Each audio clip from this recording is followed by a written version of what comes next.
یہ جو تحفظات یا اعتراضات الیکشن کمیشن کے اور اپوزیشن کے آپ کے ان منظور کرائے گئے قوانین پر آ رہے ہیں، اور خاص طور پر جو انتخابی اصلاحات والا جو بل ہے، کیا ان کا جواز ہے؟ شکریہ رحمان. سب سے پہلے تو یہ آپ کو پتہ ہونا چاہیے کہ یہ بل اکتوبر 2020 میں لے کیا گیا، اور اس پہ مسلسل کہا گیا اپوزیشن کو کہ جی آپ اس پہ بحث کریں. ہم نے کہا جی کمیٹی بھی آپ کو یاد ہے بنائی تھی، یہ نہیں آئے. ان کو ہم نے بارہا انوائٹ کیا کہ جی آپ آئیں، بیٹھیں، بتائیں آپ کو کیا اعتراض ہے. بل جو ہوتے ہیں وہ اسی طرح ہوتے ہیں. کوئی بل جو ہوتا ہے وہ اس کے ہر کلاز کو ہر بندہ نہیں ایڈمٹ کرتا. اس پہ بحث ہوتی ہے، اس پہ نیگوسیشن ہوتی ہے، وہ کمیٹیوں میں جاتا ہے، پھر کمیٹیوں سے واپس آتا ہے، پھر اپر ہاؤس میں جاتا ہے، تو اس کی شیپ چینج ہو جاتی ہے. لیکن اگر آپ ایک ایسی اپوزیشن ہے، اور میں نے زندگی میں اتنی نااہل اور نالائق اپوزیشن نہیں دیکھی جس کے اندر مطلب 11 بندے کیا، وہ 2 بندے جو ہیں وہ آپس میں اگری نہیں کر سکتے کہ کرنا کیا ہے. انہوں نے جس دن یہ بل پاس ہوئے ہیں، اور یہ آپ نے دکھایا ہے، آپ دوبارہ دکھا دیں، بل کی جب بحث کی بات آئی انہوں نے کورم کال کر دیا. اب کورم جب کال کیا، کورم ہمارا گنا گیا، ہمارے بندے پورے تھے، واپس بلایا، پھر بحث کا کہا، اور انہوں نے وہاں شور مچایا، ہنگامہ مچایا. اس کے بعد پھر کورم کال کر دیا، پھر انہوں نے گنا، پھر ہمارا کورم کمپلیٹ تھا. 4 دفعہ کورم کال کیا، جس کا کیا مطلب تھا؟ مطلب تھا کہ وقت ضائع کرنا ہے، اس پہ بحث نہیں کرنی. بلاول زرداری صاحب نے کہا جی میں بولوں گا. اسپیکر نے کہا جی ٹھیک ہے آپ بحث کریں اس بل پہ. وہ شروع ہو گئے قادر مندوق کے اوپر بجائے الیکشن کے اوپر. اور اس کے بعد آبویسلی وہ آپ نے مائک لیا کہ جی میں بل پہ بات کرنا چاہتا ہوں. آپ قادر مندوق پہ شروع ہو گئے ہیں. تو اس کا مطلب ہے کہ آپ نے نہ بل پڑھا، کیونکہ آپ دیکھیں تیسری بات جو میں کرنا چاہتی ہوں، نہ یہ بجٹ پڑھتے ہیں، اتنے نااہل اور نالائق ہے، نہ یہ پڑھتے ہیں آپ نے بل پڑھا. انہوں نے کہا جی الیکٹرانک ووٹنگ پہ وہ وائی فائی اویلیبل نہیں ہوگا، ہمارے تو گاؤں کے ہیں، انٹرنیٹ اویلیبل نہیں ہوگا. انٹرنیٹ اور وائی فائی کی تو ضرورت ہی نہیں ہے اس میں، مطلب اسی پہ چیخے جا رہے تھے. ہم بار بار کہہ رہے ہیں کہ اس کی ضرورت ہی نہیں ہے. It's a different thing. دیکھیں تو صحیح، جیسے اب تک آپ نے جو سپیچز ان کی دیکھی ہیں، یہ جو کچھ بھی کہہ رہے ہیں، بلاول کہہ رہے ہیں، یا آپ دیکھیں جو شہباز شریف صاحب کہہ رہے ہیں، انہوں نے پڑھا ہی نہیں ہوا بجٹ. ساری باتیں جو بجٹ کی لکھی ہوئی ہیں وہ کہی جا رہے ہیں یہ بھی نہیں ہے، یہ بھی نہیں ہے، یہ بھی نہیں ہے. نہ کوئی کانٹینٹ ہے ان کی سپیچز میں، نہ کوئی سبسٹنس ہے، نہ ریکمنڈیشن ہے. یہ آپ اپوزیشن کے کانٹینٹ پہ اس کا جواب دیں گے جاوید عباس صاحب، لیکن ایک اور اعتراض اپوزیشن کے ساتھ ساتھ الیکشن کمیشن کا بھی ہے. الیکشن کمیشن کے جو تحفظات ہیں، جو اعتراضات ہیں، جو انہوں نے کہا ہے کہ بہت سی شقیں جن میں نادرہ کو اختیار دینے کا معاملہ ہے وہ بھی، اور پھر جو کانسٹیٹیوشنل میٹرز ہیں، آئینی معاملات ہیں جس میں اوپن بیلٹنگ اور اوورسیز پاکستانیوں کا معاملہ ہے، تو اس کو آپ کس طرح سے جو ہے وہ دیکھتے ہیں؟ کیا ان سے تو نہ صحیح ان سے پوچھا جا سکتا تھا یا مشاورت ہو سکتی تھی؟ دیکھیں اچھی بات ہے، انہوں نے اپنے سارے پوائنٹس جو ہیں وہ ریز کیے ہیں، اور چونکہ وہ ایک کنیکٹڈ سٹیک ہولڈرز ہیں تو ان کی رائے ضرور آنی چاہیے.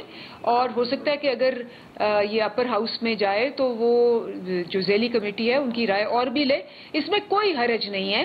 ان کے اپنے دائرہ کار میں جو ایشوز وہ لگتے ہیں کہ ان کے ہاتھ سے نکل جائیں اس پہ بھی ہو سکتا ہے. لیکن میں ایک بات آپ سے پوچھتی ہوں، الیکشن کمیشن سے بھی ہم پوچھتے ہیں کہ جتنی الیکشن کمیشن کی ساکھ خراب ہوئی ہے، اور ہمیشہ کہتے ہیں کہ جی ہم کیا کریں، آپ نے جو قانون بنائے میں اس کو عمل کرتے ہیں. سب مانتے ہیں کہ جی یہ 70 کے بعد سارے الیکشنز جو تھے وہ ٹھیک نہیں ہوئے. اس کا مطلب ہے، اور سارا بلیم جو الیکشن کمیشن ہے وہ کہتے ہیں جی ہم تو کرتے ہیں جو آپ ہمیں کہتے ہیں. اب اگر پچھلی دفعہ جو چینجز آئے 2017 میں، اس میں بھی آپ نے پورے ریفارمز کے پھر بھی اسی طرح اعتراضات ہوئے. اگر پھر بھی اسی طرح اعتراضات ہوئے تو بیسک سسٹم میں فالٹ ہے. اور جب تک آپ بیسک سسٹم جہاں سے دھاندلی ہوتی ہے، ٹھپے لگتے ہیں، وہ نہیں چینج کریں گے تو کیا ہوگا؟ اگر امریکہ اور انڈیا جو ہے وہ اس کو سب سے بڑی ڈیموکریسی ہے اور جو سب سے ڈیولپ ڈیموکریسی ہے وہ اس کو کرتی ہے، تو پھر ہم اگر بیٹھ کے بس سمپلی کہتے ہیں جی ہم نے نہیں سننا، ہم نے انتخابات اور ہمارے ہاتھ سے نکل جائے گی، ناظرہ کے ہاتھ میں چلی جائے گی، یہ کہنے کی وجہ سے ہم یہ نہیں کہہ سکتے کہ سسٹم میں ٹویک کیا جا سکتا ہے، سسٹم کو امپروو کیا جا سکتا ہے، لیکن یہ اسٹیبلشڈ ہے کہ پرانا سسٹم فیل ہو گیا ہے، نیا سسٹم لانا ہے۔ وہ آپ کو لگتا ہے ویسے نہیں چل سکتا؟ ٹھیک ہے جاوید عباسی صاحب، ایک تو سر کیونکہ آپ سینٹ میں ہیں، اب میرا خیال ہے گورنمنٹ یہ کہہ رہی ہے کہ نیشنل اسمبلی سے معاملہ نکل کر اب یہ سینٹ میں آپ کے پاس آ گیا، کیا سینٹ میں آپ کے پاس کوئی طریقہ ہے کہ اپنی بات منوا سکیں یا ان بلوں میں جو ہے وہ ان کا راستہ جو ہے وہ روک سکیں، یا جو آپ کے تحفظات ہیں ان پر حکومت کو آمادہ کر سکیں کہ حکومت ترامیم کے لیے یا ان تبدیلیوں کے لیے تیار ہو جائے؟ بسم اللہ الرحمن الرحیم۔ بہت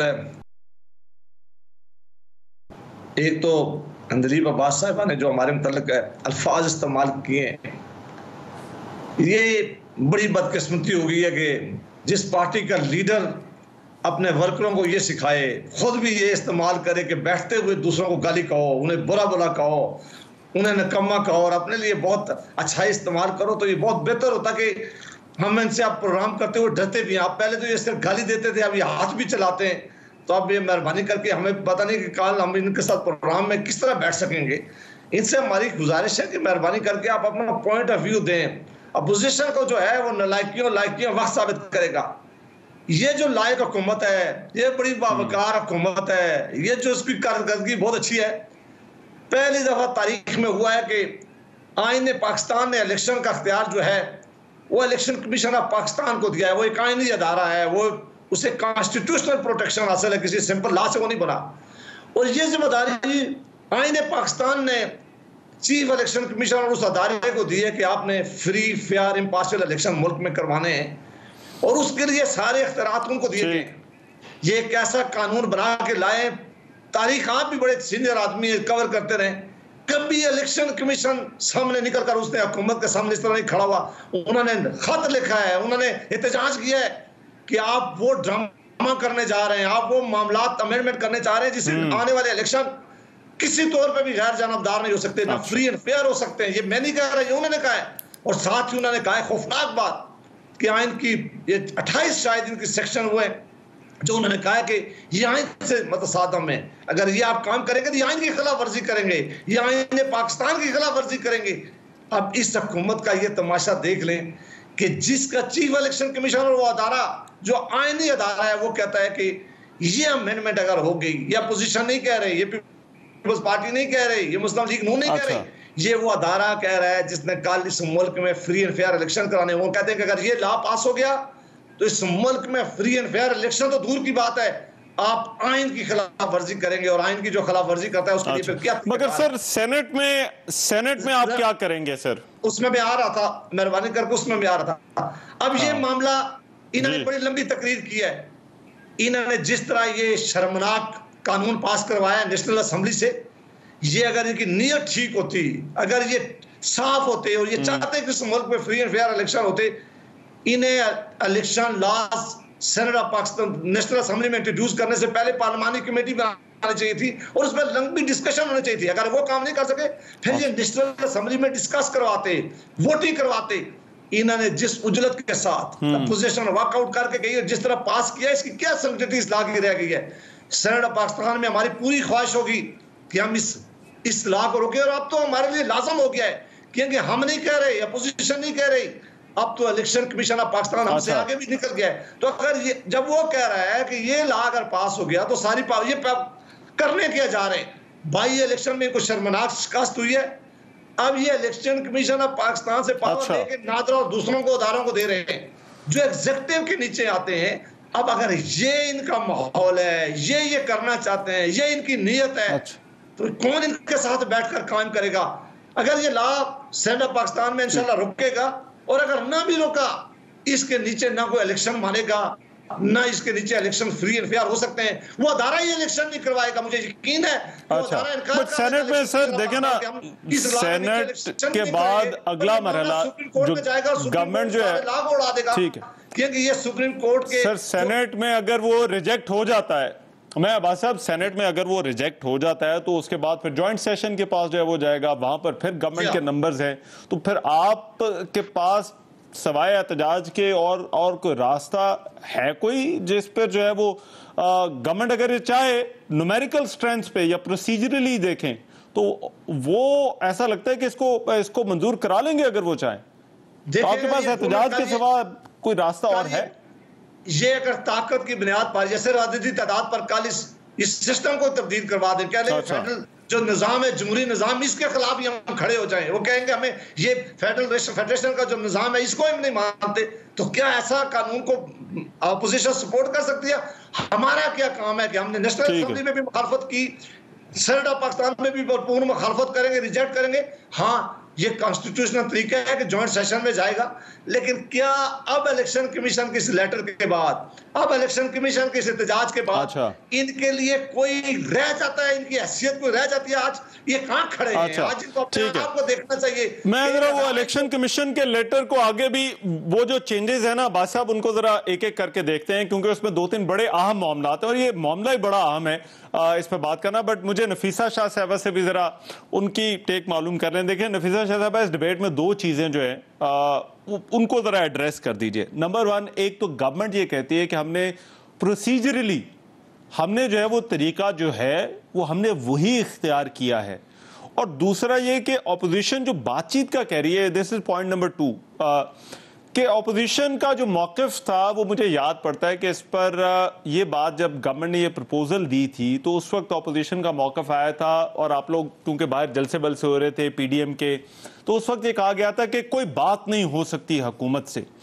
تو اب اگر اپوزیشن کوئی بات نہیں کرنا چاہتی، گورنمنٹ کہتی ہے ہم پروسیجر اڈاپٹ کر کے جو ہے وہ قوانین جو ہے وہ منظور کروا لیں گے، تو کیا کوئی اور راستہ آپ کی نظر میں ہے اس کے لیے ریفارمز کا یا اصلاحات کا اگر گورنمنٹ لانا چاہتی ہے؟ دیکھیں پہلے اس کو یہ کہتے ہیں کہ ہم الیکشن میں اصلاحات لے کے آ رہے ہیں الیکشن پروسیس کی شفافیت کے لیے، تو معذرت سے جو پروسیجر انہوں نے اڈاپٹ کیا ہے وہ شفاف نہیں ہے، اور آئین کے بعد اگر اس ملک میں کوئی اہم قانون ہے تو وہ الیکشن لاز ہے، اور اگر الیکشن لاز میں آج بھی جو میری اطلاع کے مطابق الیکشن کمیشن نے 72 جو یہ چینجز لے کے آئے ہیں کلوزز میں، ان میں سے 45 انہوں نے آئین سے اختلافات، الیکشن لا سے اختلافات، ایڈمنسٹریٹو ایشوز کی بنا پر سخت اعتراضات ہیں ان کو، اور ہم نے تو اس کو صحیح طرح دیکھا ہی نہیں ہے، لیکن اگر آئین سے 15 شک 72 میں 15 شک آئین کے خلاف ہیں تو وہ تو پورا کے پورا قانون جو ہے اس پہ بہت بڑا سوال ہے، اور اگر اس طریقے سے یہ کریں گے تو یہ سٹینڈ نہیں کرے گا۔ مجھے حیرت ہے کہ ان کے قانون دان کون ہیں، کون ان کے قانون بناتا ہے کہ ایسے قوانین لے کے آئے ہیں جو بنیادی آئین کے خلاف ہے۔ تو ایک بہت ہی افسوسناک یہ پینٹ کرتا ہے پکچر، اور یہ اس بات کی شاہدی ہے کہ یہ پچھلے 3 سالوں میں جو انہوں نے قانون سازی کی ہے وہ بہت ہی کنٹروورشل قانون سازی کی ہے، اول تو کی نہیں ہے، جو کی ہے قانون سازی کی ہے، اور جیسے کہتے ہیں کہ فارم اور سبسٹنس جو ہے دے آر ایکولی امپورٹنٹ۔ اگر آپ سبسٹینٹیو آپ کا فلا ہے، اس میں سبسٹینٹیو بھی فلا ہے، اس میں فارمل بھی یعنی پروسیجرل بھی فلاز ہے، تو اس لیے یہ قانون سٹینڈ اس وقت نہیں کرے گا، یہ کنٹروورشل ہے۔ اگر اس کو